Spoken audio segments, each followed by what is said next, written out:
Can we be heard, Sister Luz? Loud enough for you? Yes, all right. Well, of course, for those who don't know, this is our new church of Our Lady of Christians Parish.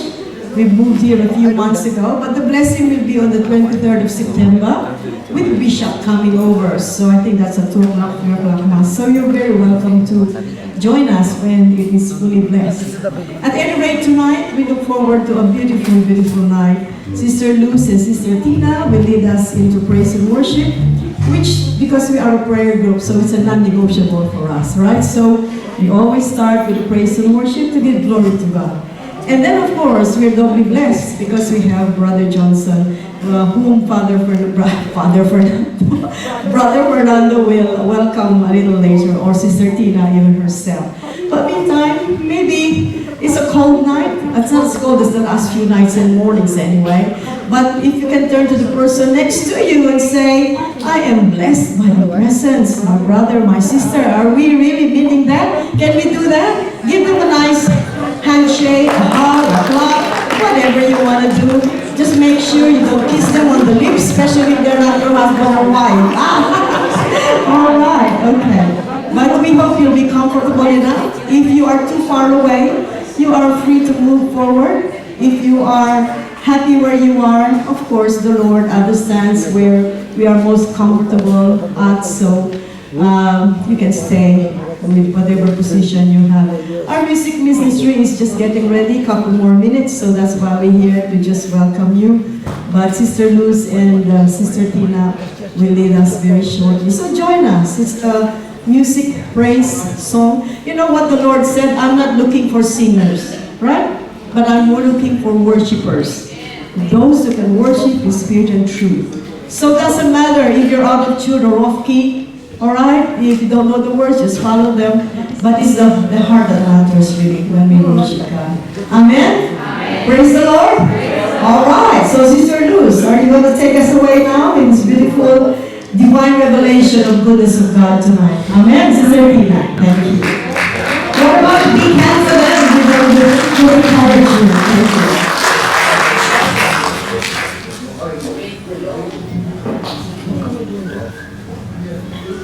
Thank you. Thank you. Yes, good evening, brothers and sisters. On behalf of Our Lady Help of Christian Servant Community, we welcome all of you.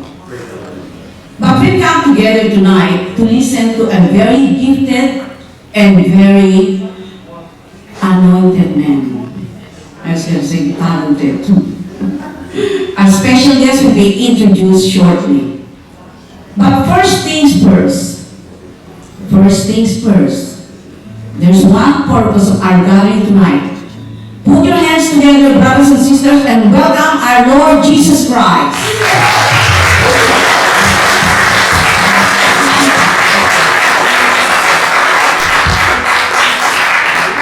Yes, brothers and sisters, and surely you are here tonight because our Lord has chosen you to be here, as stated in Matthew 22, verse 14. Many are called, but few are chosen.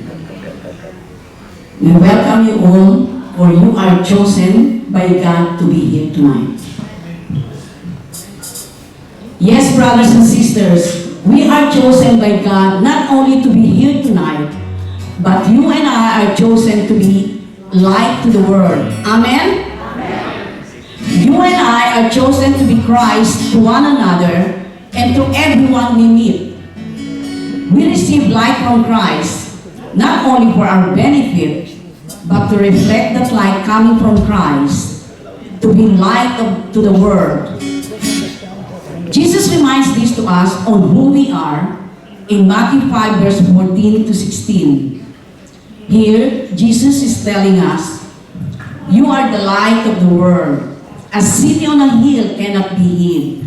No one, after lighting a lamp, puts it under a basket, but on a lampstand to give light to all in the house. To the same way, let your light shine before others, so that they may see your good works and give glory to your Father in heaven. Yes, Lord, you are the light, our only hope from darkness. Shine on us, Lord, so we can in turn shine on others. so we can be a light to others. Shine on us, Lord. Shine on us.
circumstances of our lives, but He's interested in each of our lives. Do we believe that tonight? Oh, yes. Do we want the light of God to shine here tonight? Yes. God has brought each one of us because we are chosen to be here tonight. We are chosen to give worship to the Lord, and we are chosen to hear the word tonight, that we may take Jesus in our lives and we may live every day for Jesus. Amen.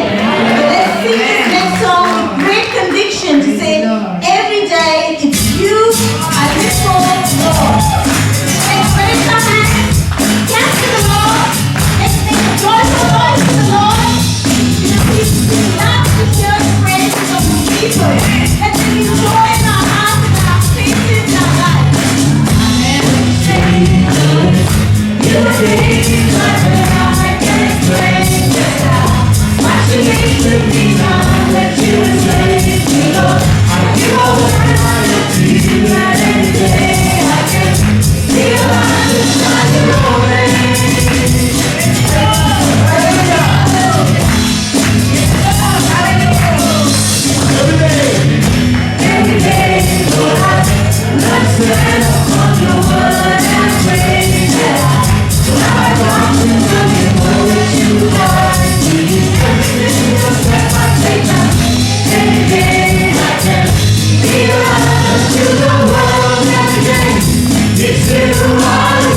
Brothers and sisters, 1 Peter 2 verse 9 tells us, "But you are a chosen race, a royal priesthood, a holy nation, God's own people, in order that you may proclaim the mighty acts of Him who called you out of darkness into His marvelous light."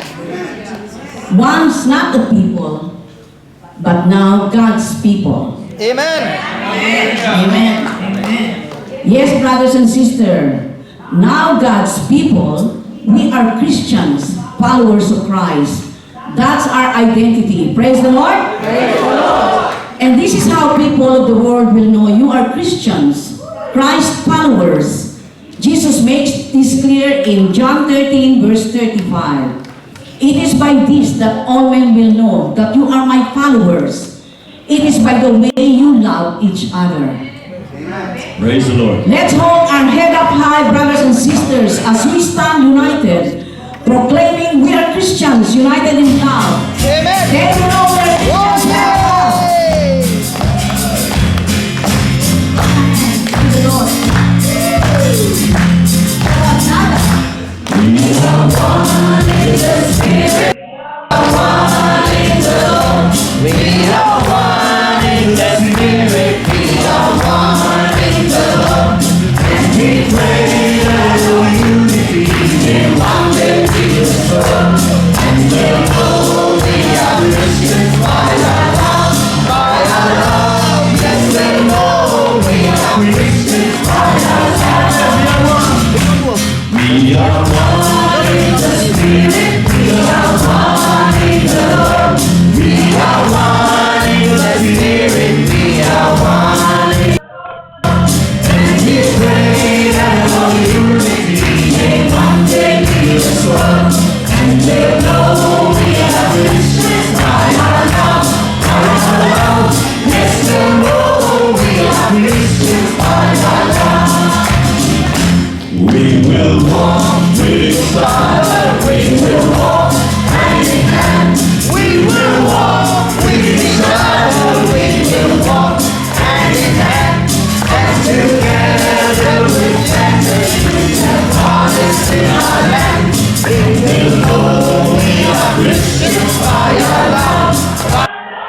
We are one in the Spirit. We are one in the Lord. We are one in the Spirit. We are one in the Lord. And we pray that all unity in one day we will come. Yes, we'll know we are Christians by our love, by our love. Yes, we'll know we are Christians by our love.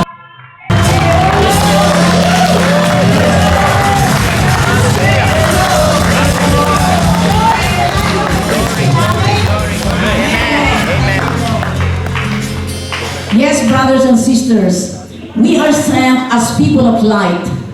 And yes, the best way to reflect the light of God is by our love. And there are many who experience the presence of God in their lives. But there are also a few who have difficulties experiencing the presence of God. Those who wallow in the deserts of their life and whose cups are dry. And to these people, our Lord says in Matthew 15, verse 8, "These people draw near to me with their mouth and honor me with their lips, but their heart is far from me." Brothers and sisters, it's all about the heart. Tonight is a great opportunity. We have a great preacher who will minister to us and bring us closer to God. But on our part, let us now prepare for tonight by giving our heart to Jesus. Let us pray.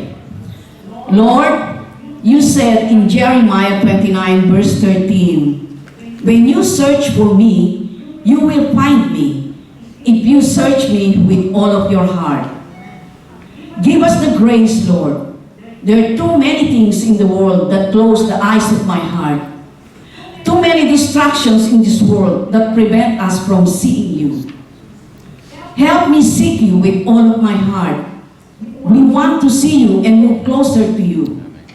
It is only through the eyes of my heart, Lord, that we can truly see you. So open the eyes of my heart, Lord. I want to see you.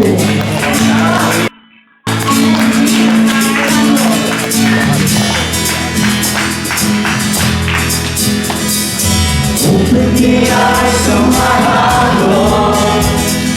Open the eyes of my heart. I want to see you.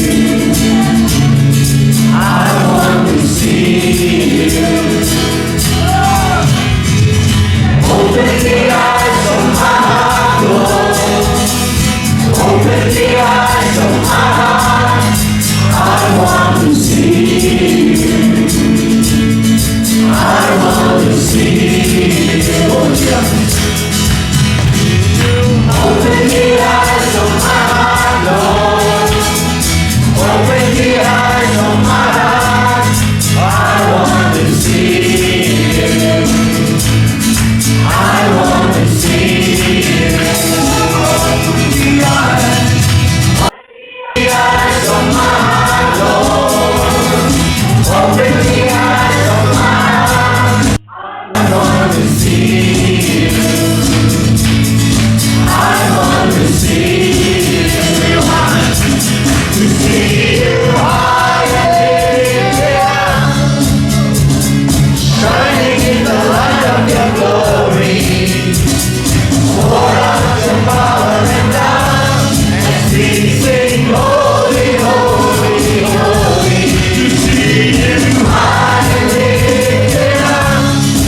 sing holy, holy, holy. Holy, holy, holy. Holy, holy, holy. I want to sing.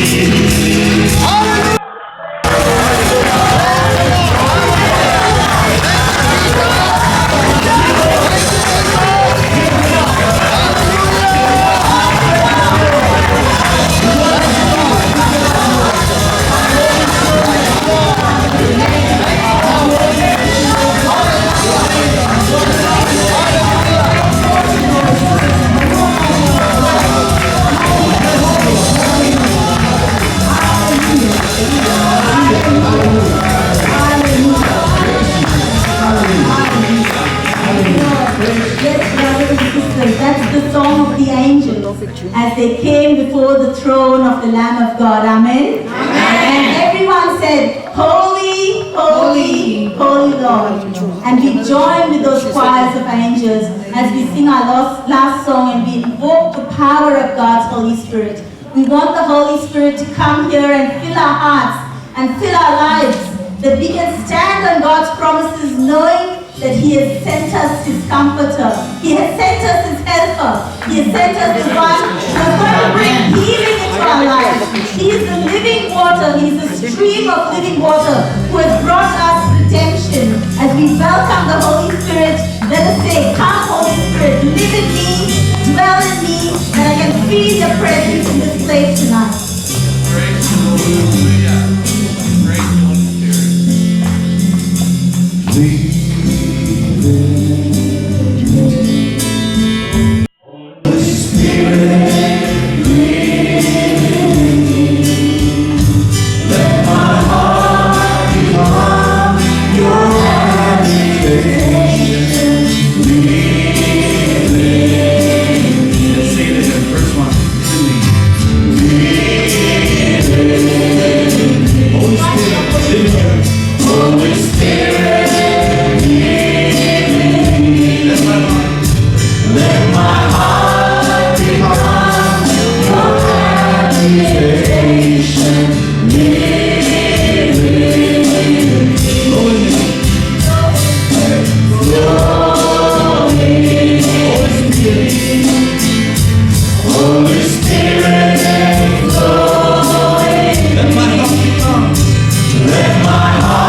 Holy Spirit.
We give all glory to God. Glory be to the Father, and to the Son, and to the Holy Spirit, as it was in the beginning, is now, and ever shall be, world without end. Amen. Praise the Lord.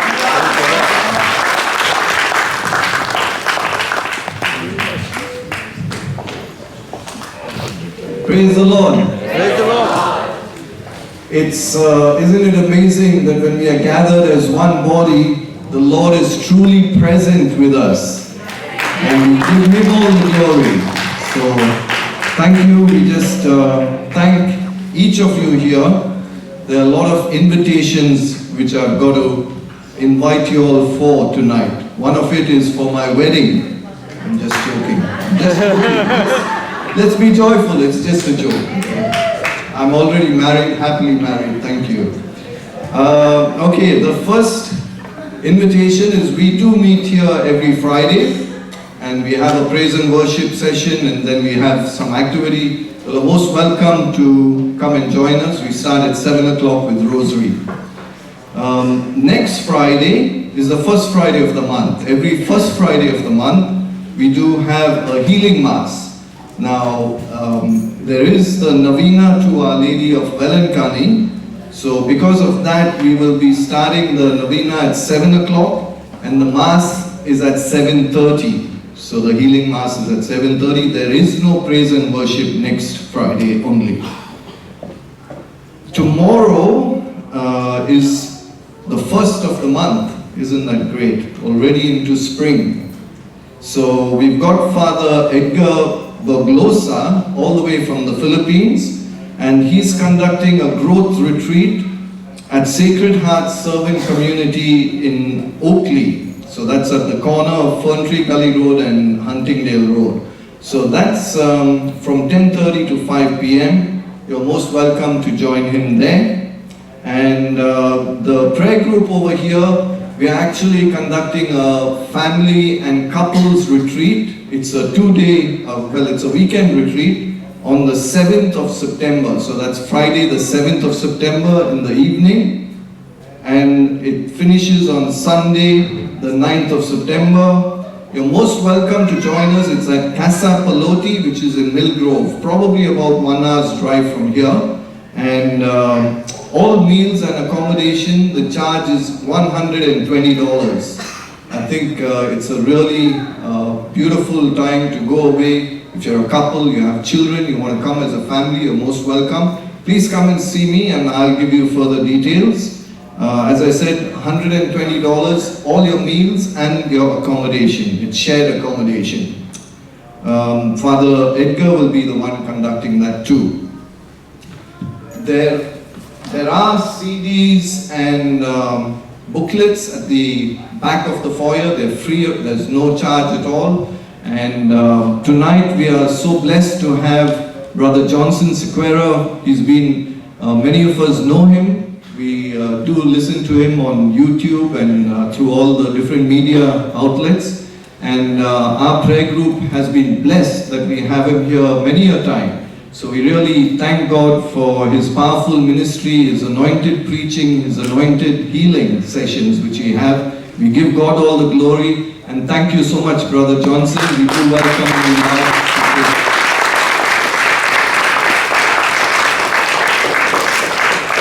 You know, I met Johnson as he was coming up and I said, Brother Johnson, aren't you feeling cold? We are outside there and I've got my jacket. And he said, no, I'm enjoying the beautiful Melbourne cold. So, well, you'll be received with very warm hearts tonight, Brother Johnson. Hallelujah. Hallelujah. I prepared a topic, but my sister she was speaking on 1 Peter 2, verse 9. And it just made me, speak on that scripture first before we go and listen to the word of God. Are you ready? Yes. I said, are you ready? Yes. Loving Father, we thank you. Your word is always alive. Full of action, Lord. Full of power, full of energy, full of effect. And your word operates our mind, our very being. And tonight, O Lord, your word that is going to go forth out of my lips, but you take control over my mind, my vocal cords, my whole being, and speak to us, O Lord, that your word begins to perform amazing signs and wonders in our midst, that our lives are completely changed, and our relationship with you becomes extremely, extremely intimate. We thank you and we praise you that your word will bring forth a thirst and hunger to have a relationship with you. Yes, Father, we are thirsty for you and we thank you in advance that you are the God, our loving Father, who always hears our prayer. And Spirit of God, as you move in our midst, have your way. One thing we ask of you, Lord, that by the time we walk out of this place, let there be a change in our heart, in our mind, and in our whole being. In Jesus' name we pray. Amen. Amen. So let's go what my sister read.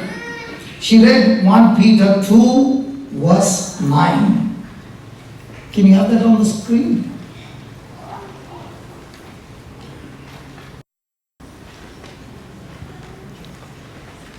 Peter 2, 9. But you are a chosen generation. Hey, he's talking about me. What about you? Hey, he's talking about me. Hey, what about you? He's talking to all of us here. You are a chosen generation, a royal priesthood, holy nation, peculiar people. Not common, extremely uncommon people, that you should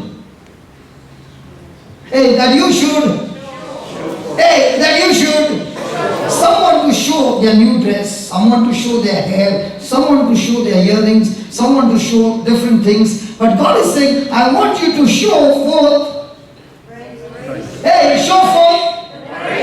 So if you say, I'm the child of God, or I'm God's person, or I am a man of God or a woman of God, He's saying, all I want you to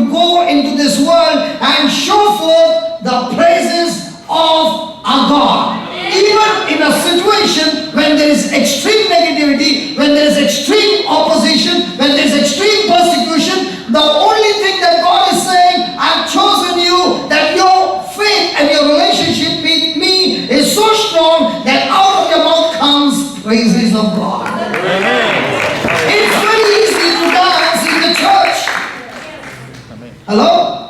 It's very easy to play the drums in the church, but it's extremely difficult to have praises when everything comes against you and the devil is trying his best with all his strategies to trap you. And the Lord is saying, you have been chosen to show forth the praises of Him. Why? Because He is the one who has called you out of darkness into His marvelous light. Hallelujah. Tell your neighbor, he's talking about me. Oh, that also you don't want to talk. Can you tell your neighbor, that's me? That's me. He's describing about me. Hallelujah. Then he says, which in time past, not a people, in times past, were not a people, but are now, people of God. but are now, in other words, when you were born, you were not God. You were in the kingdom of darkness. But it is God who chose us. It is God who called us. And He said, I have made you my own. And now we are now the people of God, which have not obtained mercy, but now have obtained. You know when I say, not many people got excited because might be you don't know the meaning of mercy. Let me share with you what is mercy. Mercy is when a person has done something wrong, he deserves punishment. And according to the law, if any one of us have committed even one sin, then the judgment against us is to spend in hell for all eternity. Every one of us, without an exception, were qualified to go to hell. And that's when Jesus showed up, took our place as a substitute, and God, who is a just God, took all the punishment that we deserved, put it on His Son, and His Son willingly became our substitute. And because of Jesus' death and sacrifice, we have received mercy, where God says, I cancel the punishment and I now give you my blessing because of what my Son did for you. Is called grace.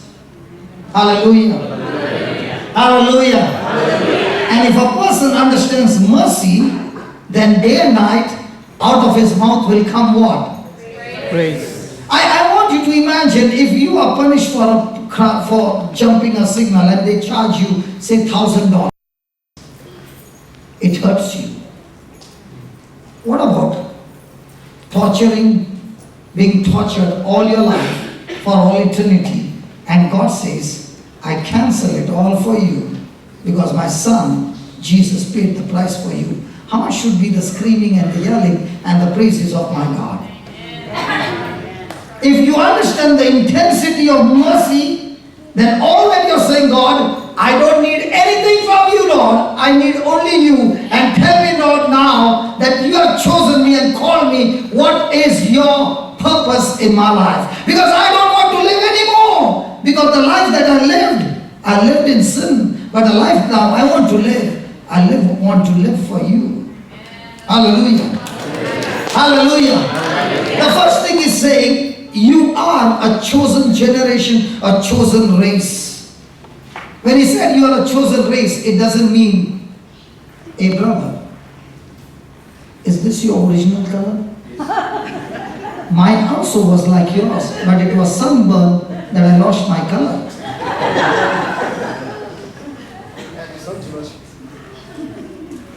Hallelujah. When he said a chosen race means the color doesn't matter, the culture doesn't matter, you're rich or poor doesn't matter. He's saying he has called us from different places, different colors, different things, and he has put us all together as one family, bound as one family in Christ Jesus. a person from Africa, a person from Europe, a person from America, a person from Asia, a person from Australia, everybody coming together and serving the one Savior. His name is Jesus Christ. And that's what he said, you are a chosen generation. We are one in Christ, not by a blood relation, but by the spirit relationship that comes from the Word of God. Hallelujah. Hallelujah. Then he's saying you are a chosen race. He never said you are a chosen one, a chosen generation. In God's family, there is no individual. In God's family, it is a family. Hello? And that's why, as a human, as a chosen race, we are never individual. We all work together. Because a race is made up of individuals all coming together as one. Hallelujah. Hallelujah. Hallelujah. Hallelujah. The third thing he says about chosen generation is that he chose us not when we were good.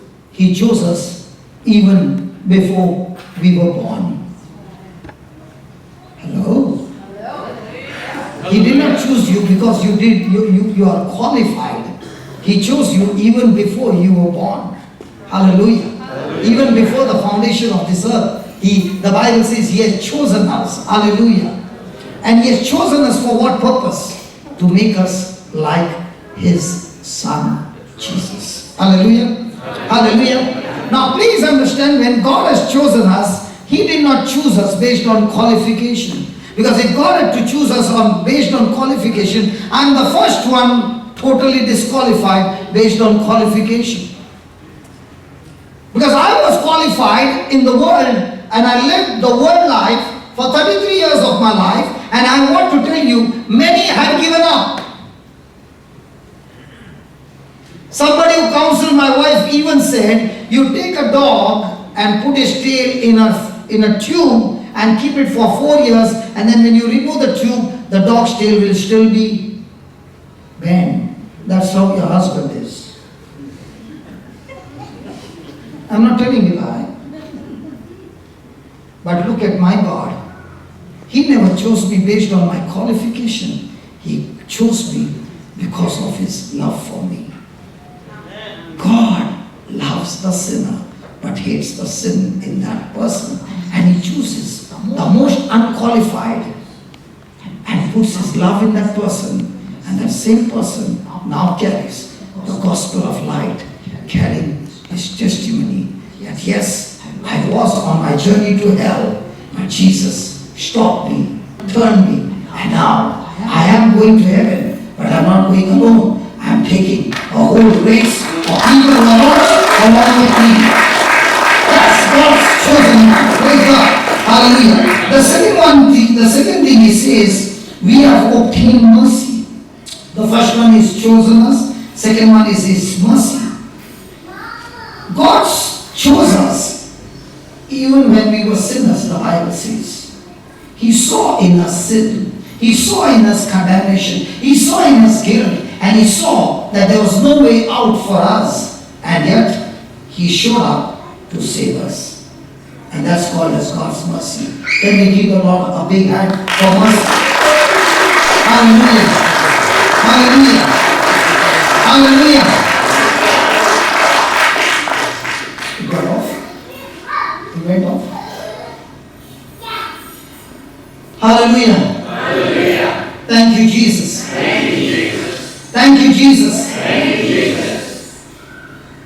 We just bought it for trial and it worked good, but the battery was not charged. But praise God, our problem was sorted out. Hallelujah. Hallelujah. It's not charged today, that doesn't mean it cannot be charged tomorrow. Just because I got defeated does not mean I live a defeated life all my life. I can charge myself with the Word of God and in relationship with Jesus, and that charge can take me from one glory to other glory all the days of my life. And that's what God wants to tell you. Hallelujah! You must have lived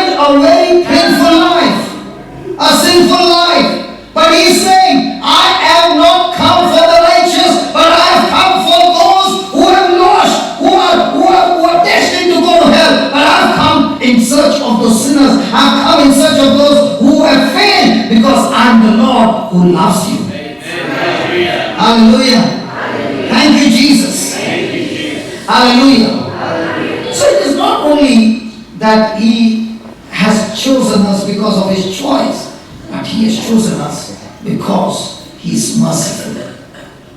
And the Lord who is merciful is always looking out for ways to draw attention so that we can turn to Him. I was talking to somebody and I said, you know, in this life, there are three kinds of problems. Three kinds that each one will face in life. The first one is that I am the author of that problem. Means the prodigal son was very happy in his father's house. There was everything provided. But he got tempted to leave his father's house and go to the next country. He took his share and used his share in things that were extremely sinful. The wrong seeds that he planted brought forth the wrong harvest, that he lost everything. And when he lost everything, he did not come to his senses. He went in asking for help to get the help so that he can continue that life. There was no help coming. Now he saw that there is no help coming, so let me go and find a job. He found a job, thinking that the job will take care of him. But he wanted to stay in the country. He got a job, but the job did not provide him with the food that he wanted. And now he found himself looking after pigs and eating in the pigs' food. That's when the Bible says he came to his senses. He began to consider. And when he began to consider, is it working? I'll keep it here, no problem. Yesterday we had a problem with the sound, and that's why when we went home we saw that the sound was echoing. And night time I said, God, if at all some things like this happen, we need a permanent solution. So teach me, Lord, what do I do? And I sat down and prayed and prayed. And the Lord gave me a solution. And I went and picked it up in the evening. And I said, our problem got solved. Now we don't need cables, we have Bluetooth. Hello? How many of you got Bluetooth or white tooth? We got white tooth, praise God. But when the word of God is connected, it gets connected to the Spirit of God who is dwelling in us, who connects us to God. Hallelujah. Hallelujah. So the prodigal son, when he came to his senses, he realized that he needs to go back to his father to get connected, the Bluetooth, the Wi-Fi. And when he was walking, his father was waiting for him. Why was his father waiting for him? Because the father already knew what he was sowing, he's surely going to reap. That's why when the son was taking his property, his share and going, the father did not even fight with him. He did not even stop him. Because he could have stopped him and made him stay at home. But even though he would be staying at home, his heart would be in that country. So the father thought to himself, let him go and taste that country, he'll come to his senses and then say, I never want to go there because that looks to be good, but the end is destruction. Hallelujah. Hallelujah. So when he came back home, did everything get restored?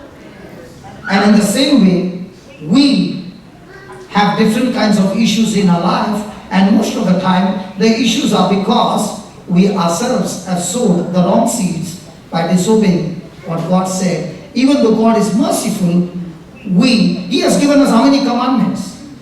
Just one. That was the commandment, love. And what do? We do everything, but when it comes to the test of love, we get quickly offended. Anybody? Nobody's got offended? Okay, let me ask. Anybody married? Praise God. Hallelujah. Thank you, Jesus. Hallelujah.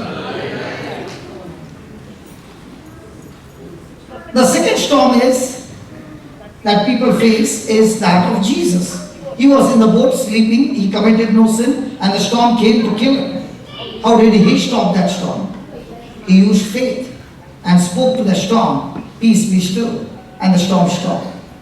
If I'm the cause of a storm and I'm using my faith and I'm using the scriptures, it will never come to an end. It will only come to an end when I repent. The second storm, I'm not the author of the storm. I've been living a good life, the righteous life, obeying the word, and now when the storm comes, the only way that I can stop that is using my faith. And the third storm is like Joshua and Caleb. They were righteous, they obeyed God, they used their faith, they were built in courage, and they said, come on, let's go and take the land. The Israelites said, no, we can't take the land. And they were full of doubt, fear, grumbling, murmuring, never agreed with God. And they, because of their own unbelief, they were in the desert for 40 years. But what about Joshua and Caleb? They had to be there because of the Israelites. In the same way, when we are connected to some people, when those people don't live in the spirit, but they live according to the flesh, it affects their life. When they get affected, the person also gets affected who is in the family. How do you fight those battles? Like Joshua and Caleb. They never fought with them. They waited patiently, enduring it till the due season came, and they were the ones who went to the promised land. Amen? Amen. And that's why God is merciful. Hallelujah. Hallelujah. He loves us. Amen. Now, how did I get this identity of being a Christian? I did not get this identity because of my action. My action was absolutely against the word of God. But praise God, I got this identity of Christ, of Christian, because of God's mercy. And that's why the verse 10 says, which in time past were we not people, but now we are the people of God, which have obtained what? So what is your identity? Your identity is not your action. Your identity is God's mercy. And because of God's mercy, you are merciful. Blessed are the merciful, for they shall receive mercy.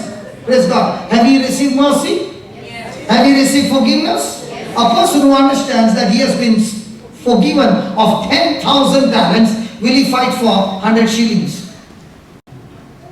Jesus gave us a parable of a man being forgiven of 10,000 talents.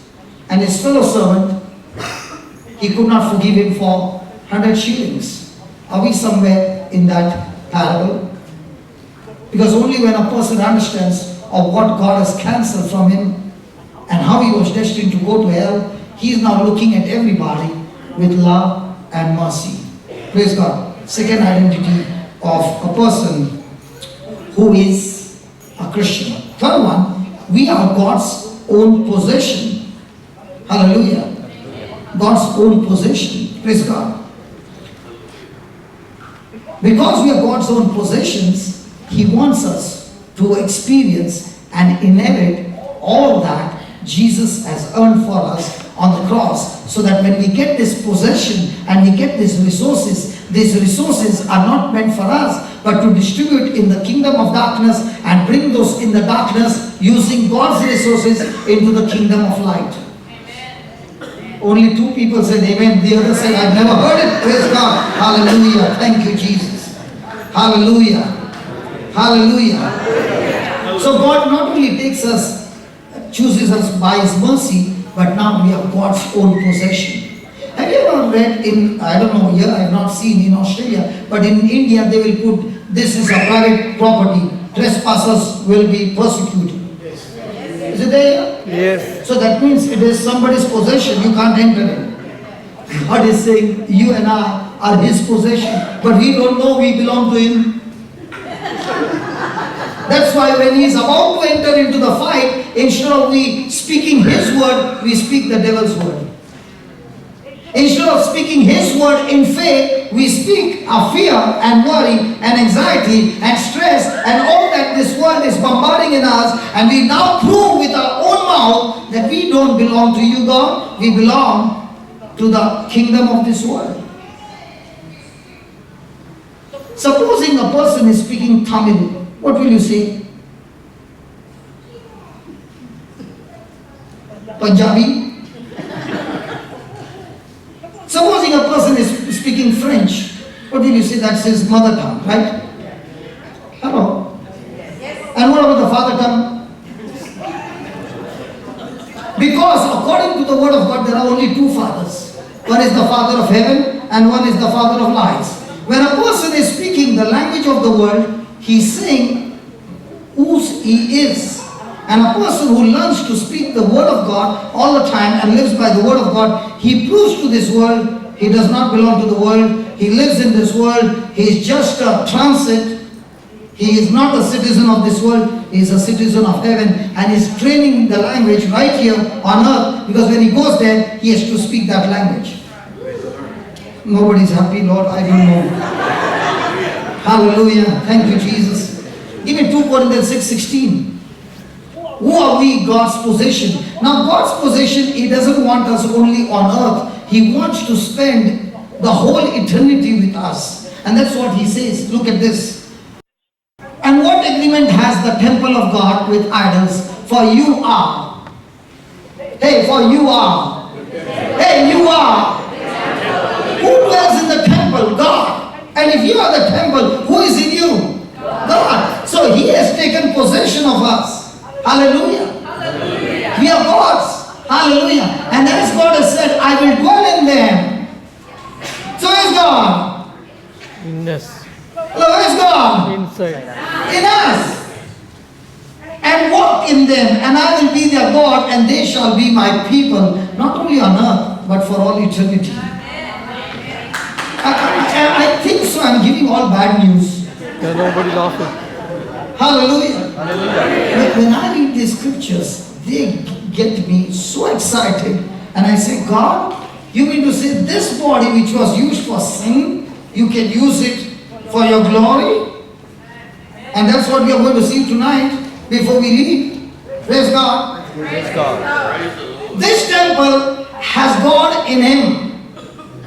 And because of God in Him, and he puts his trust in his relationship with God, somebody, it is not his hand, but God using his hand to touch people's life. Hallelujah.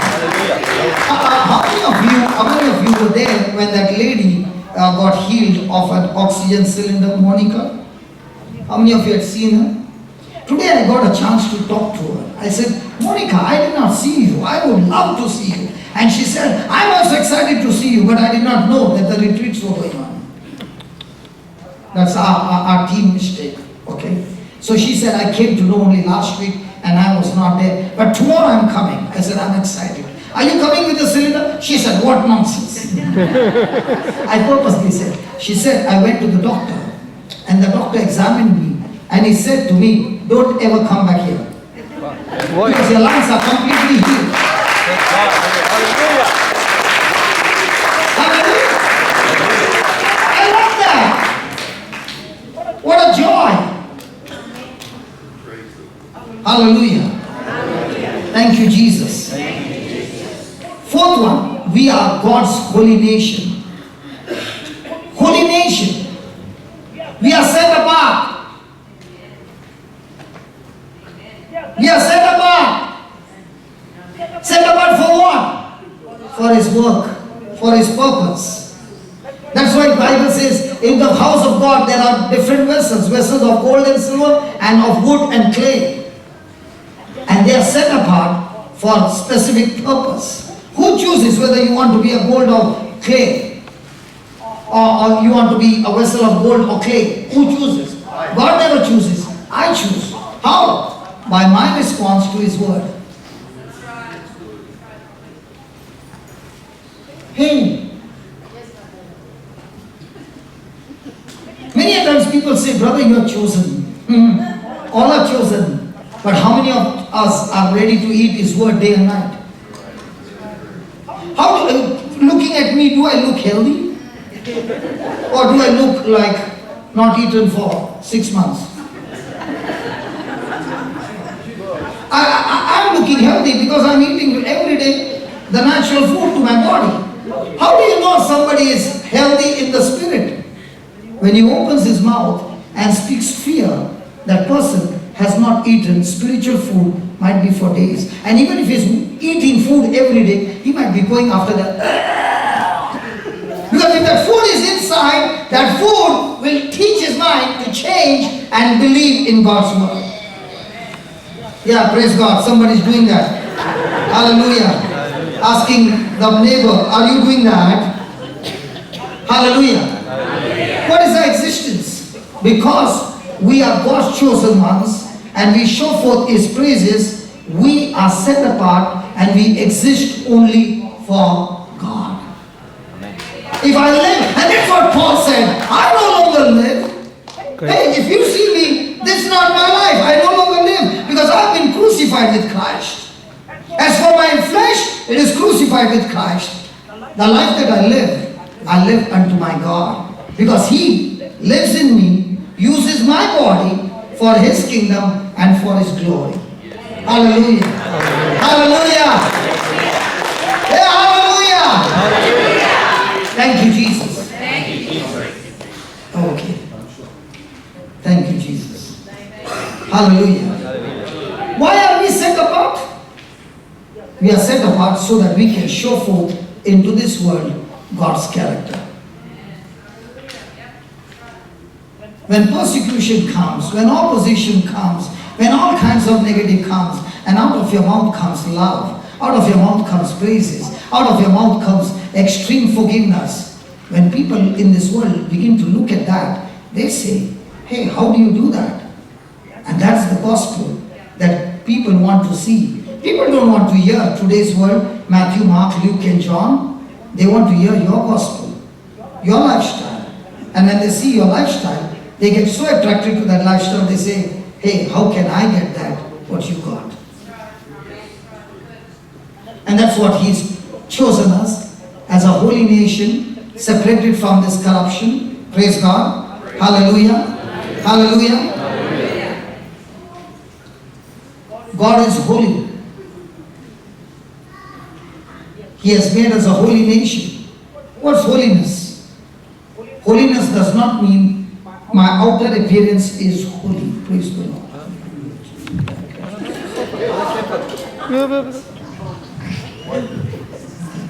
I'll correct that. Praise God. Hallelujah. That's not holiness. Holiness is not how much I pray.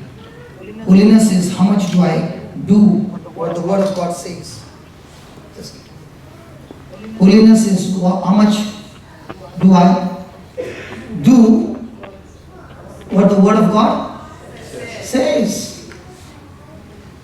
And that's why He said there are two kinds of houses. One, which the person hears the Word and does what the Word says, and the storm comes, the flood comes, the wind comes and beats the house, and the house doesn't fall. Whereas the other house, the same thing happens and the house falls. What's the difference? One heard the Word and did what the Word said. The other one heard the Word and did not do what the Word said. So how do I know which house am I in? The moment I am in worry, it shows my house has already got cracks. And the more I stay in worry, the wind is beating, the flood is beating, everything is beating against the house. And if I continue in that worry and not in faith, the time comes when the house will surely fall. Hallelujah. Hallelujah. Is there anybody here worried? Thank God, nobody. Hello. Then the fifth one, we are a royal priesthood. Jesus is the mediator seated at the right hand of God. But when He walked on this planet earth, He emptied Himself of all glory and came as man and represented man on earth and fought the battle against Satan as man, not as God and man. He obeyed His Father even unto the point of death as man, not as man and God. Because if He fights the battle as man and God, He gets disqualified. And that same Jesus is seated at the right hand of God the Father, and He has given us the ministry on earth.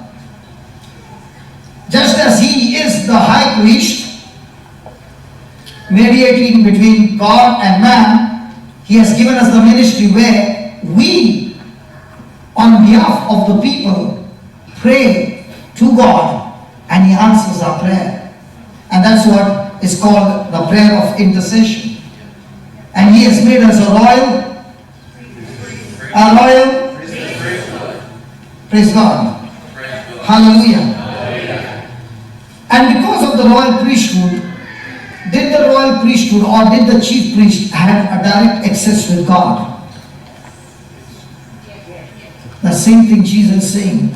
We who are in Christ Jesus, by His grace, we have access to God, to the very throne of God. Hallelujah. Hallelujah. Today there was praise and worship, offering to God. What was the work? What was this job done? Who was doing this job? The priest. And today you and I are called to worship God in praise and exalt His name above every other name. Amen? And that's a ministry given to us as a royal priesthood. Amen? Amen? And what was the job of a royal priesthood? Always in service. And that's why He's calling us all in service to work in His kingdom. And that's why in God's kingdom, there's nobody unemployed. Nobody can say, I got no job. The Bible says, when you say, I'm born again, I'm a new creation, He gives to everybody the same ministry of reconciliation which you received when you repented by somebody coming and preaching the gospel to you, and you said, God, I'm a sinner, please forgive me, I'm ready to change my life, please help me, Lord, I want to live for you for all eternity, I want to be with you, please help me, Lord. And He gave you the Holy Spirit. Praise God. Praise God. The same Holy Spirit who came to you because of somebody using the ministry of reconciliation, the same ministry God has given to every one of us, and He has called us in the ministry of reconciliation. And you know what does that ministry of reconciliation says? You are ambassadors of Christ. You know, if I have to come to Australia, I have to apply for a visa in India. And only when the embassy says done, I can come here. But even at the immigration, if that officer says, no, you cannot enter the country, he can send me back. Is that right? Yes. That same job, to send people to heaven, God has chosen you and me as ambassadors of Christ. We represent heaven on earth as ambassadors who are ministering to people who are going to the kingdom of darkness by preaching the gospel. We cancel hell for them and we issue the resident visa for heaven for all eternity. But we do not have the power to issue the ticket, but we have the power to issue the visa.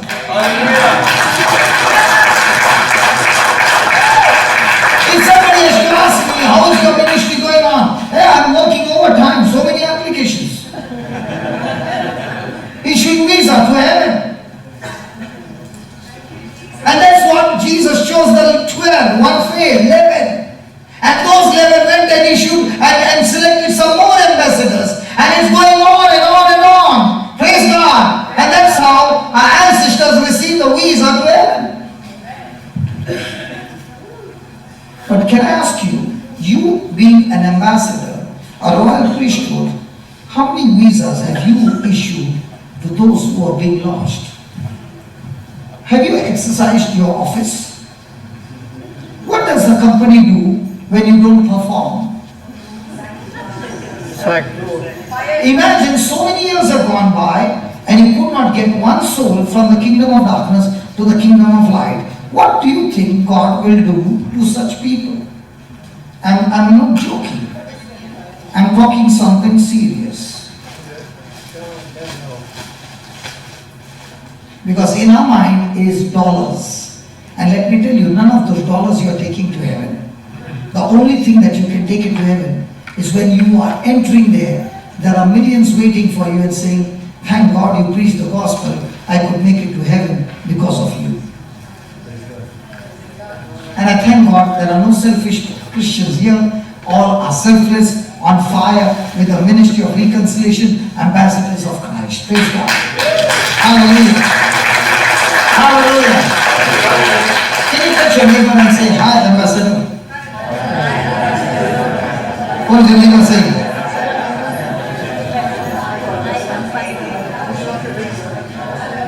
Listen, because God has called us as royal priesthood, we are not wasting our time doing nothing. Because every day is one day. You know, when people say, hey, it's your birthday, everybody is happy. I'm very sad on my birthday because I've got 1 year less to work for my God. And there's so much of assignment still pending. There are so many forms lying down there, calling out, crying out and saying, can you come and preach the gospel? If you understand the spiritual world, you will be all the time, 24/7, even in your sleep, talking and praying for somebody somewhere in this world. Hallelujah. And that's the ministry of a royal priesthood. Our job is to minister. That's why Jesus said, if you call yourself a leader, you are the servant of all. Hallelujah. Thank you, Jesus. You are always in the presence of God, in the court of God, interceding, being a blessing to those who are lost. Hallelujah. Hallelujah. Hallelujah. So if our life is not of worship, then the question comes, am I truly a royal priesthood? Amen? Amen. Amen. Now I've got up to 9:30. Praise God. I've got exactly 40 minutes and I'm going to go fast with today's message. Is that message good? Hello. This was the message what that sister read. And when she was reading, it excited me so much and I said, God, she read a message. And only when a person has got this identity in action, the gospel of light shines and darkness is expelled. If this ministry is not present in a person, then he is speaking the word, but nothing's happening. Hallelujah. Hallelujah. So let's go to Romans chapter 4.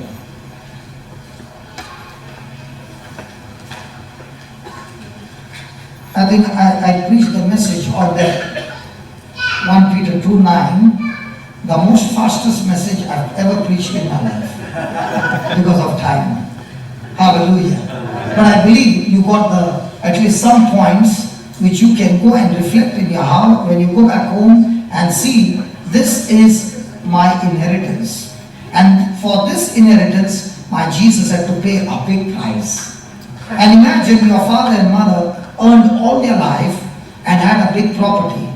And you are supposed to inherit. But you never went there to claim the property. All their sweat and all that they wanted to give you has gone wasted. Somebody else grabbed it. Will they ever be happy when they get this news? So imagine for Jesus, who took all that punishment on the cross, and he sees that all that we need to do is renew our mind, believe, and receive this inheritance and start moving in faith. And he sees that my people who are peculiar, who are not the common people, he has separated us, failing to do what he has called us to do. What happens? I sometimes wonder, what if those 11, after Jesus' resurrection, decided, let's go back to business. And let's say they went back to business and nobody preached. Jesus' whole ministry would have failed completely. And I always keep thinking, Jesus, how do you feel? 3.5 years you trained these men, and 3.5 years, when your time came for you to depart, you did not see even one positive thing in their eyes. They were all the time fighting in the flesh, quarreling, and when the time came, everybody ran away. It looked like you failed miserably. But yet Jesus believed. Hallelujah. And that same Jesus is still believing for you and me. Might have been a fail for so many years, but it's never too late. I remember when I got saved, I was crying bitterly, and I was telling that Mama who was teaching me the Bible, why did God wait for 33 years to touch me? He could have touched me when I was a child. And she said, listen son, I want you to just look around. And she said, what kind of age people do you find? I said, I see some of them 5 years, 10 years, some of them even 80 and 85. And she said to me, do you know those whom you see 80, 85? They are praying, but they never had an encounter with you, God. Remember son, it's not the quantity of life that you live. You live the quality of life. Every day, make a point that before you go to sleep, you have touched at least one soul and your life will be meaningful. She said to me, when I just got born again, and the words are still in my heart. I have to, before go to sleep, ask my score. What was the score today, Lord? How did I do? Lord, today I missed so many souls in my bitterness, in my anger. I spoke something and I lost that soul. Please give me an opportunity to get that soul again. Praise God. Okay, here we go. 4:17, sorry. Listen, all those who are looking for any kind of breakthrough in life, any kind of breakthrough in life, you can get it when you understand the scripture. Any kind. Praise God. Are you ready? Yes. Okay, here we go. As it is written, no, just listen. As it is written, I will make you a father of many nations. I have made. Listen, that's why I wanted you to be attentive. The scripture is there, and I'm going to read. You must pay attention. As it is written, I will make you a father of many nations. I have made thee. Now, did God speak in past tense or future tense? Past tense. Now, when God spoke these words, I have made you father of many nations, let me tell you, Abraham had no children. When God speaks His word, He always speaks the end in the beginning.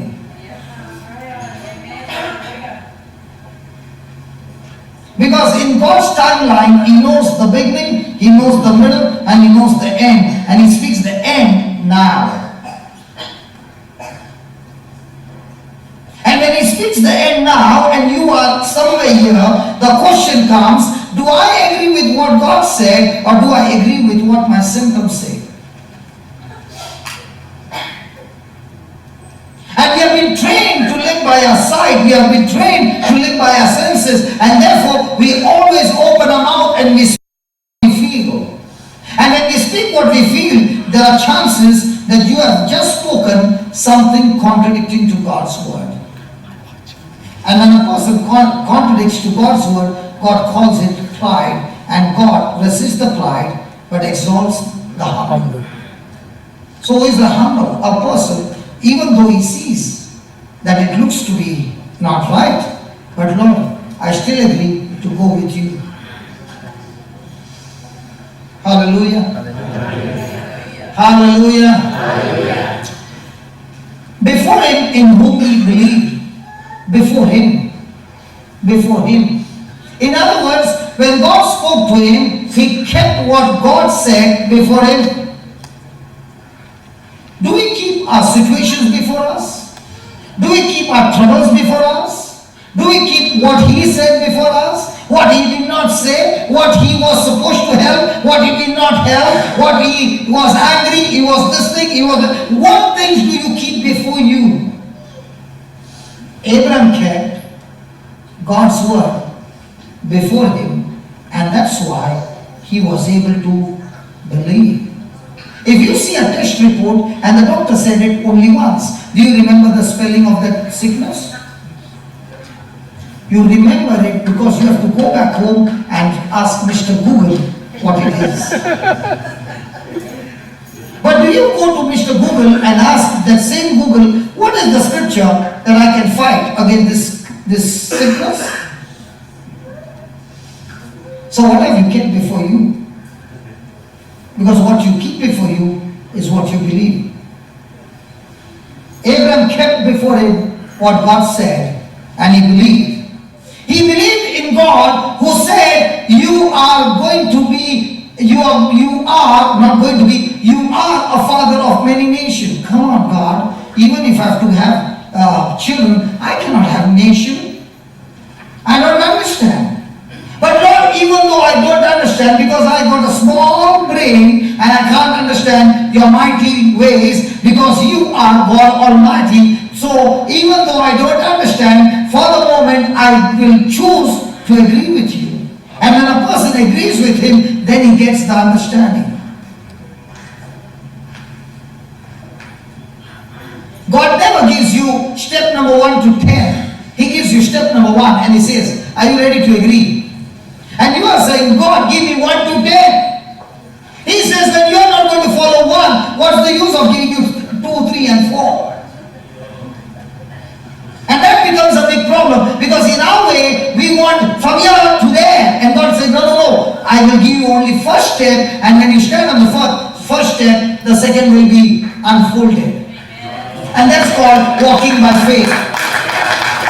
Hallelujah. Hallelujah. And the devil always wants to tell you how insecure you are. And God wants to tell you how secure you are, that even if you die this very moment, your visa is already fixed, resident visa to heaven for eternity. Not because of your works, but because of my son's work for you, in which you believe. Hallelujah. And that's why some people who understand this truth are all excited when death comes. And that's what happened to the apostles. When there was persecution and they threatened them that we are going to kill you. Oh, they said we were waiting for this day. Because I'm going to meet my master face to face. Because they believed what the scripture said. Hallelujah. Hallelujah.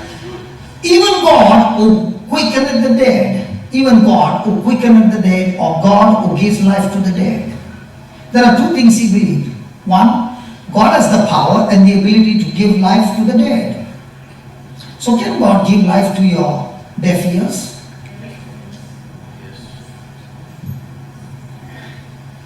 Can you hear me? You got that instrument inside? Yeah. When Father was worshipping, I told that brother, hey, do I see the same what you see? And he said, yeah, I see the same.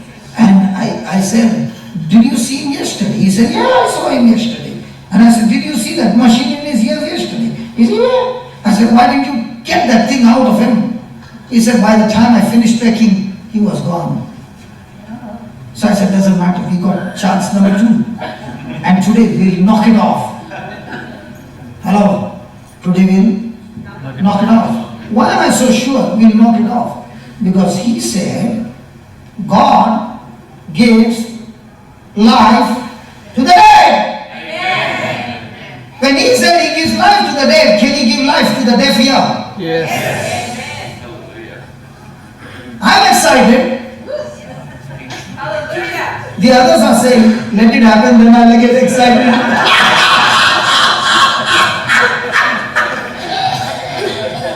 That is how our Christian life is. Our Christian life is like Thomas. First let me see it, Then I believe. let me feel it, and then I will believe it. Whereas Abraham says, God, I can't see it. I can't even feel it. But because you're my God, my worship to you is that I'm ready to believe even things which cannot be sensed by my senses. And that's the mark of a Christian. Because even a non-Christian believes in what he sees. But a person who is a Christian, he believes what God says in his word. Don't worry, we will do it before we finish the prayer. Before we wind up this. And I'm so excited. Hallelujah. Hallelujah. He calls those things. Say that calls. Say the calls. He calls what? I know I was today with my brother Dave and he called his daughter. dog, Angel, come here.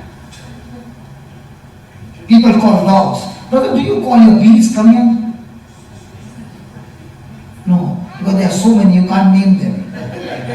But they are your pets. Yeah. So each one has got different pets. If you want to know, there is a brother who has got honeybees as his pets. And he loves them. He catches them. He plays with them. Now, has anybody ever called a chair, come here? Because we find it funny. But if you see in the Bible, it's all about calling. When Jesus saw a blind man, did he say, you are blind, or did he say, receive sight? Receive the sight. When he said receive sight, what was he calling? Sight. He saw blindness, but he called sight. God saw darkness, but he called light. He saw a paralytic man, and he called him, pick up your mat, rise up and walk.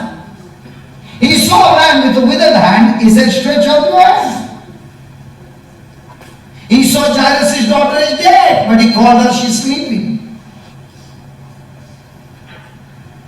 He saw Lazarus buried in the tomb, and he said, come out.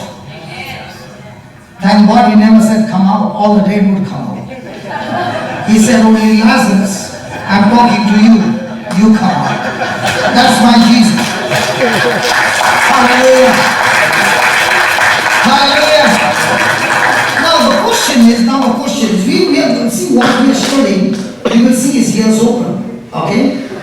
But I am sharing with you the theory part, so that when it becomes practical, you are not amazed, but you are now dancing with joy. I can do it as well, because I just got the recipe from heaven, God teaching me how to do it.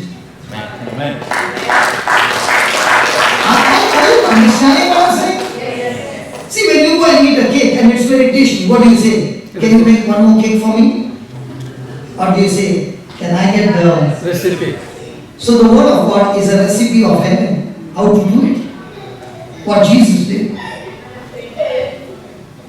I can hear only two amen there. Amen. When will the time get over? Lord, I will go and cook food now. Hallelujah. But if you understand this food, it will bless you all your life. Now, God calls things, listen to this, God calls things which be not. In other words, it is not with your senses. But he never said it is not existing. It is existing, but it is existing in the spiritual, in the invisible.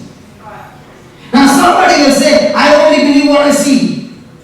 So why do you go around searching for Wi-Fi?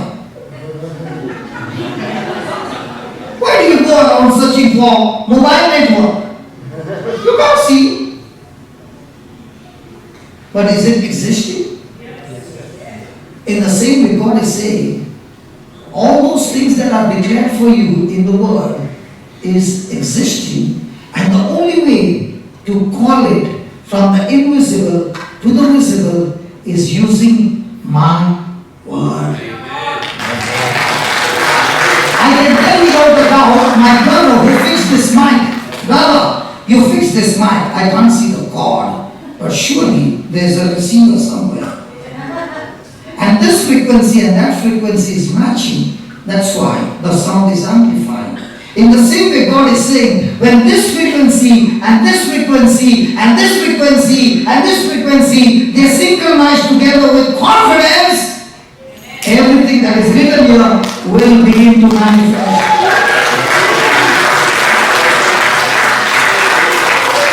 I cannot see the frequency, but it is there. In the same way, I cannot see, God, what you are saying. But if you are saying, I know one thing, you can never say a lie. If it has not happened, it's not you who did not do it.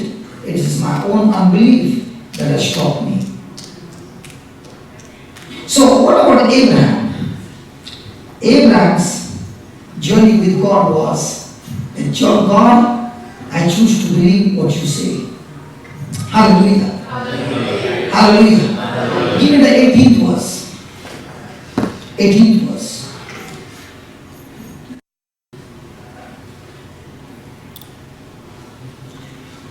Who against hope? Who against hope? Have you ever heard people in the hospital, the doctor saying, hopeless? What's the meaning of the word hopeless? Means what? No. It is just a few hours and the game is over. And God is saying, if there is no hope, I am the God of hope. Let me show you. Romans, I think Romans 15, 13, I think. Romans 15, 13. Oh yeah. Now the God of, he never said now the God of faith. He's a God of hope. Means what? Even when you are in a hopeless situation, he said the game is not over as long as you are breathing oxygen. Praise God. Hey, is there anyone in this house breathing oxygen? Yeah. I want news to tell you the game is not over. He's saying, I'm the God of hope, who fills you with joy and peace. When does the hopeless turn into hope? When the person believes. My friend, the big problem in our life is that we are champions in praying. We can pray for hours and yet not believe. We can pray for hours and fast and still be champions in worry. So when a person is worrying and praying, it is unbelief. Because when a person believes, there are two things that will happen. These two people, these twins will always be together. One is joy and one is peace. Hallelujah. Hallelujah. Hallelujah. That when joy and peace is there in your believing. Now, a hope without a scripture is no hope. It is called as wishful thinking. I wish this would have happened. Somebody might say, all that you're teaching is positive thinking. Okay, so I buy a ticket with positive thinking. I'm going to Australia, praise God. And I go there and I stand there and they say, passport, a visa, positive thinking. The other person is not positive thinking, is depending on the document. He's got the document right. Does he need to get worried? In the same way, my document is the document of heaven. The Creator himself giving me in writing and saying, listen son, I understand your situation looks to be hopeless, but if you can take my scripture and tie it to the new hope that I'm giving you, and every time the devil strikes you on the mind, don't consider it, consider my word. And when you consider my word, and my word is in front of you, from the hopelessness I will bring not only hope, I will make you a champion in bringing hope in other people's lives. If you see me today, I want to tell you, what amazes me is, once upon a time, a depressed person, a psychiatric patient, standing here and today preaching to all the intelligent people. That itself is what amazes me. Because I know from where I've come. That's why in my relatives nobody comes. Because they know who I am. So, no, my past is still ringing in their mind. That's why I keep saying, God, I am totally disqualified, but it is your word that comes into me, which is super, that makes me supernatural. Praise God. Hallelujah! And that's what he said. The God of hope fill you with all joy and all peace in believing, and may your hope abound. Through what? So if I'm standing today and talking to you, it's not my power. It's God talking to you. Amen. It's God telling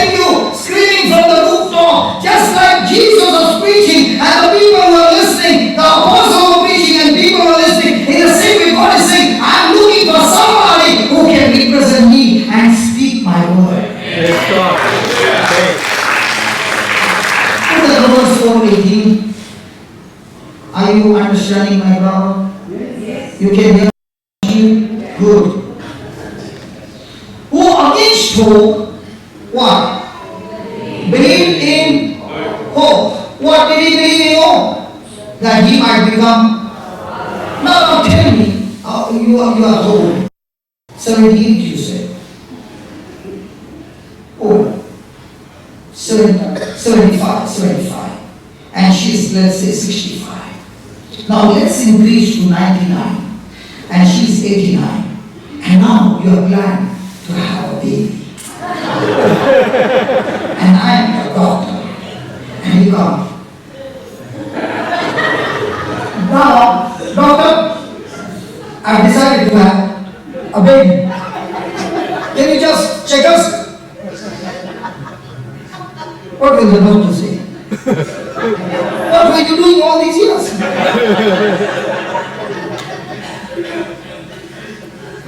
But look at Abraham. We might laugh, but look at Abraham. He knows his condition. He knows his wife's condition. And he says, God, I shut down all my senses and I'm ready to believe you. You know, when you were laughing, God was saying, thank God, I did not say that to you. You would have laughed and never believed. But I spoke to a man who believed my word. God is looking not for people who can pray the whole day with unbelief. God is looking for people who can speak just 2 lines and get the job done through believing. Amen. That he might become what? I can tell you without a doubt, even when he died, he did not see this prophecy come true. But has that prophecy come true today? Yes. Just because he did not see does not mean he won't see. According to that which was spoken. Now, did he make a hope on God's promise or just his own desire? When you make a hope, is it your desire or God's promise? And if it is your desire and it is not backed with scriptures, it remains a desire, and then they put it on the grave, RIP, because that dream went along with that body inside the grave, and they put RIP, putting there, return if possible. Because you get only one chance. And in this one chance, if you did not take the chance right, you missed it.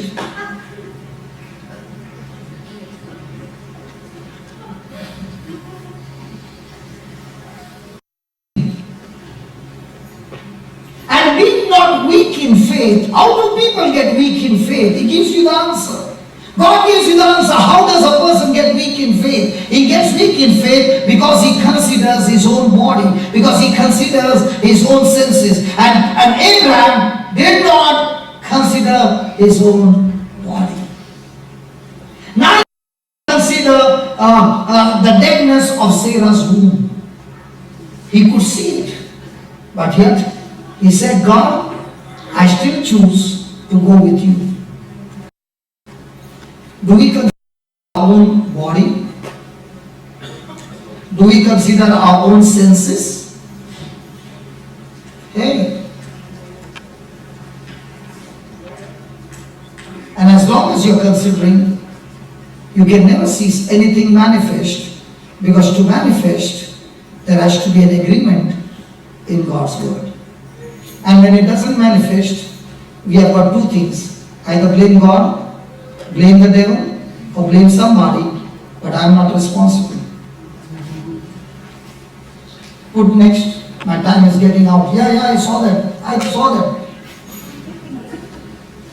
He staggered not at the promise of God through unbelief. How did he overcome unbelief? He gives you the answer again. By giving, but was strong in faith. How does a person get strong in faith in spite of things saying no chance? He gives you the answer and says, first, don't consider your senses. 2, give God the glory. Means what? Keep thanking and praising God that it is done. Fill your mind so much that you are now visualizing what He promised. That word has become flesh in you. And when that flesh takes place in you, you are so confident that you are all excited. Like a woman, she never sees a baby in the womb, but she is excited as days go by. She can see the symptoms have changed. She can feel the movement of the baby. And now when the labor pain comes, the labor pain is an indication it's time for the baby to come out of the womb and get into this world. In the same way, when the devil gives you the best shot he can and causes extreme opposition, you are saying to yourself, it's time for my labor pain. And I'm not aborting this baby. All this 9 months, all this time, I was holding on to faith, and this faith is going to give birth to my miracle. Do you know when opposition comes, instead of getting excited, it's time for a miracle, that opposition brings fear and anxiety, and we abort the miracle. And that's why he says the only way to fight against unbelief is to keep on thanking God over and over again, believing and thanking God. Lord, I choose to agree with you. I choose to believe what you say, and I'm going to thank you even till my last breath, because what you said, you are able to do it. And what you said, you are able to do it. What you have said, you are able to do it, and you are not a liar. Last one, 21. Last. And being fully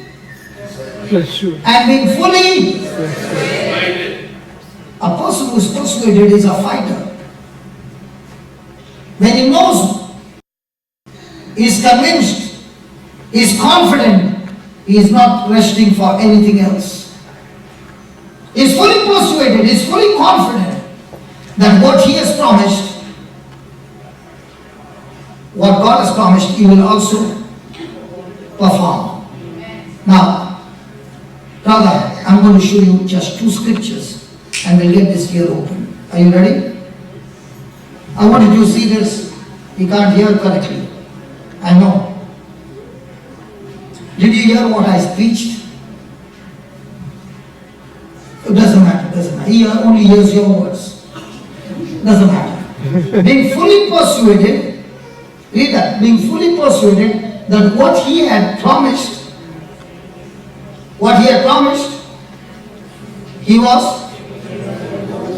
Am I sure that what God has promised he is able to do it? Yes. Who said yes? Yes. Come and open his ears. Yes, yes. Now what happened? Come. Sorry, Lord.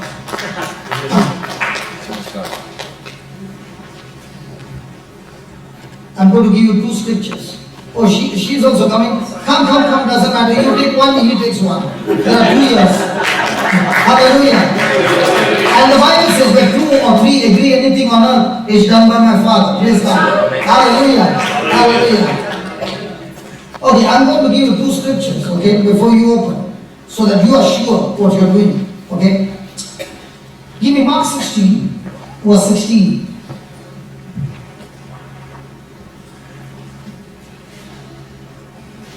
He that believeth and is baptized is saved. Are you believing in Jesus? Are you baptized? What about you?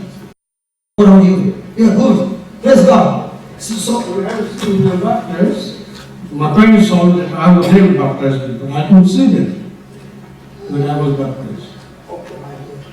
did you receive communion? Yeah? Did you receive confirmation? Yes? Is the Holy Spirit in you? Yes? Do you believe in Jesus? Yes? Enough.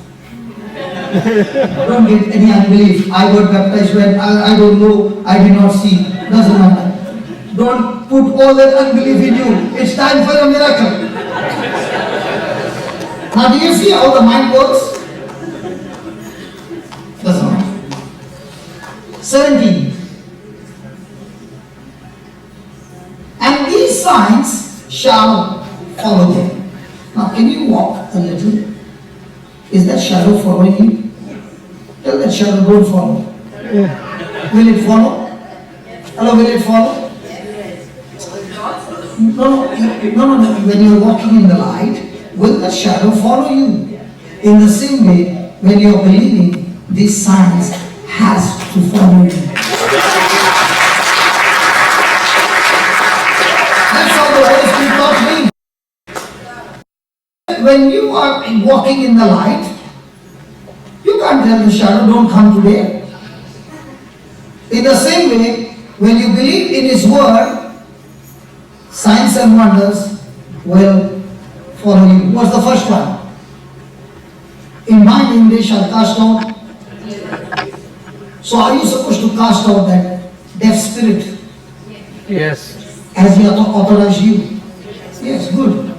They shall speak with new tongues, then they shall take up serpents, and if they drink any deadly thing, it shall not hurt them. They shall the sick, and they shall surely die.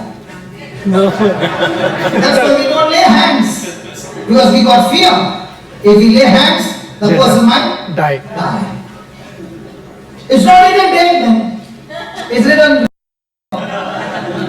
He said, "Oh my God." Hallelujah. So, according to the word of God, is there going to be recovery? Absolutely. Praise God. Then let's see what happens. I like this 19th verse. So then God had spoken unto them, He was received up into heaven and sat at the right hand of God. What is He doing there? He's saying to His Father, I gave them the word, and these two got up along with Him, believing what I said. And Father God, I want you to get the job done. Amen.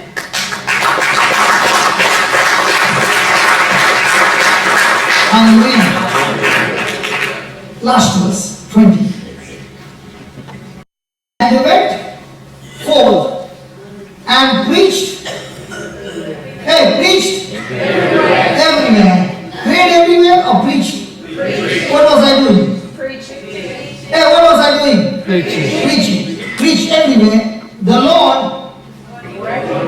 who is this Lord? Holy Spirit. The Holy Spirit is working with them, and the Holy Spirit what? Confirm the word with Signs.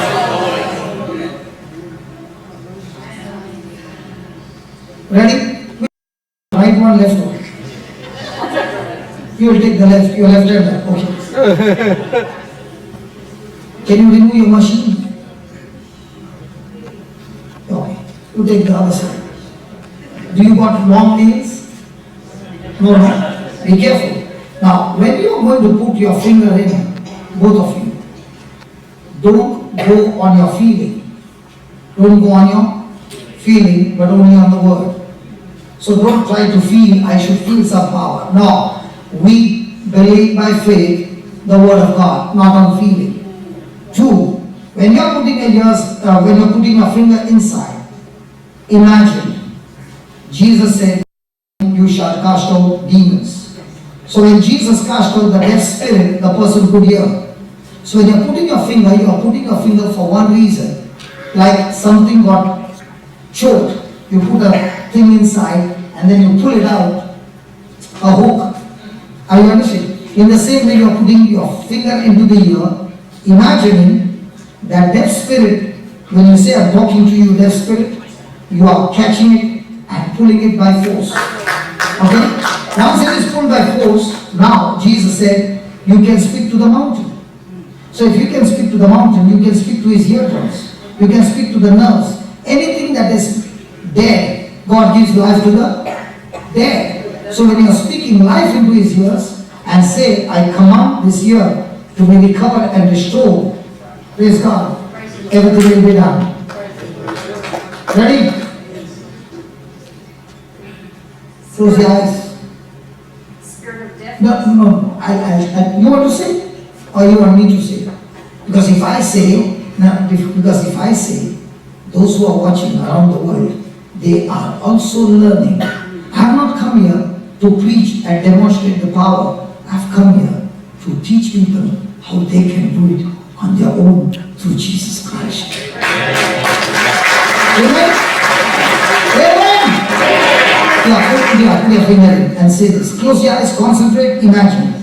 Lord Jesus, Lord Jesus, I believe in you I believe in you. and I'm baptized Christ, in your name. in your name. And I thank you. And I thank you. Your power Your power is in me. is in me. You said You said all these signs and wonders all of these signs and wonders will follow them, will follow them, those who believe those who believe in you. in you. In your name, In your name, they shall cast out demons. they shall cast out demons. And when they lay hands on the sick, And when they lay hands on the sick, they shall recover. they shall recover. Lord Jesus, Lord Jesus, I choose to believe. I choose to believe. And I'm putting my finger And I'm putting my finger into his ears. into his ears. And in the name of Jesus, And in the name of Jesus, I'm talking to the deaf spirit. I'm talking to the deaf spirit. Hey, deaf spirit, Hey, deaf spirit, I'm talking to you. I'm talking to you.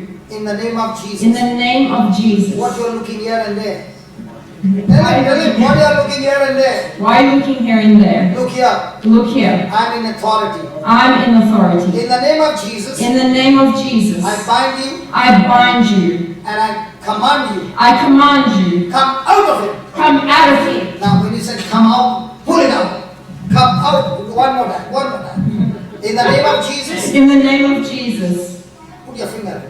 In the name of Jesus, In the name of Jesus. believe that you're caught in, okay? Mhm. In the name of Jesus, In the name of you Jesus. deaf spirit, You deaf spirit, come out of it. come out of him. Good. Now put your finger in again and say, Lord Jesus, Lord Jesus, by faith, by faith, I said it, I said it. and Spirit of God, And Spirit of God, you got the job done. you got the job done. Now, Now, in the name of Jesus, in the name of I Jesus, speak to the eardrum, I speak to the eardrum, the nerves, the nerves, whatever has got disconnected, whatever has got disconnected. I command it, I command it, be recreated, be recreated, restored, restored, in the name of in Jesus. the name of Jesus, so that He has 100% hearing he has 100% hearing right now, right now, in the name of in Jesus. the name of Jesus. Amen. Amen. Amen. Close your eyes.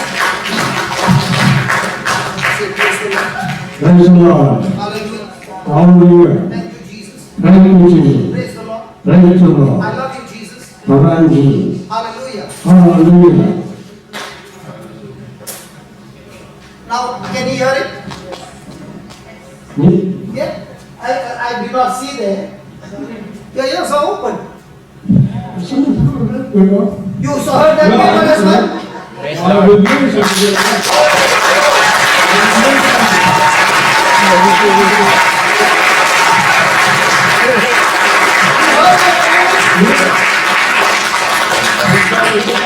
Now you are in trouble. You can hear everything.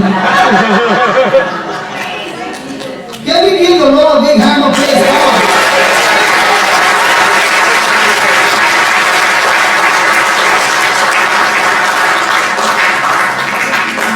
God never puts you to shame.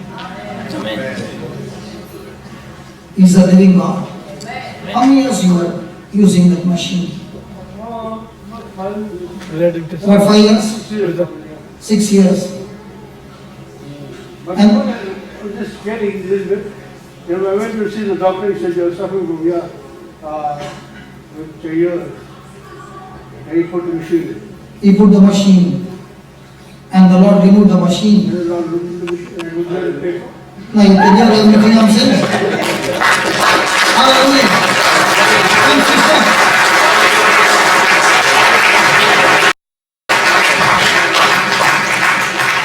Can we all stand, please?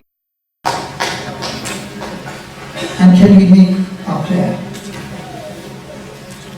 God has shown His glory. He has shown that His word never fails. The question is, am I going to be like Abraham or am I going to be like Thomas? Thomas said, unless I see and touch Him and feel Him, I will not believe. He made a decision not to believe. And Abraham made a decision to believe. Tonight, I made a decision to believe. And I thank God that a brother and my sister, they made a decision to believe. And we never prayed. We only spoke what the scripture said.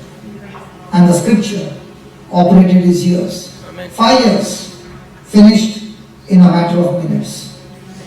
Can you close your eyes and talk to God and say, Lord, even I want to live a life of faith.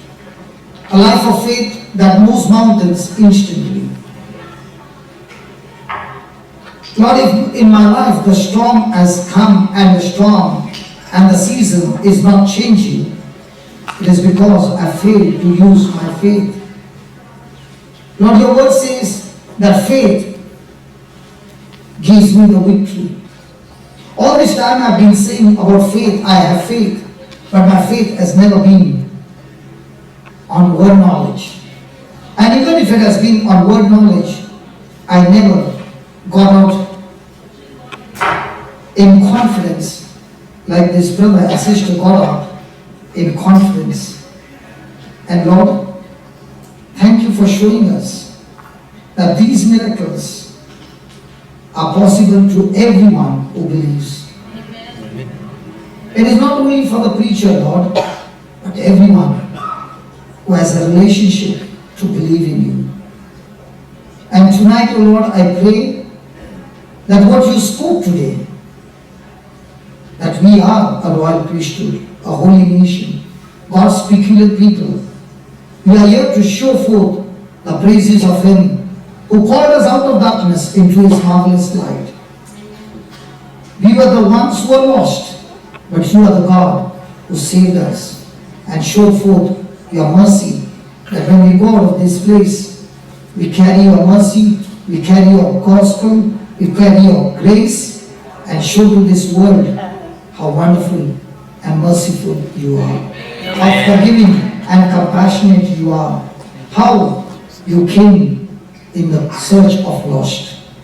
Father, let our lives never be a selfish life.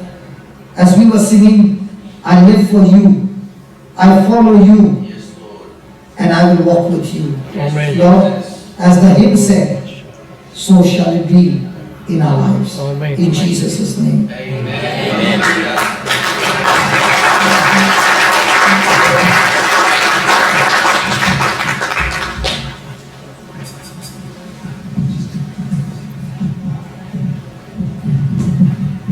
Just a quick announcement. Praise the Lord. Isn't it awesome today?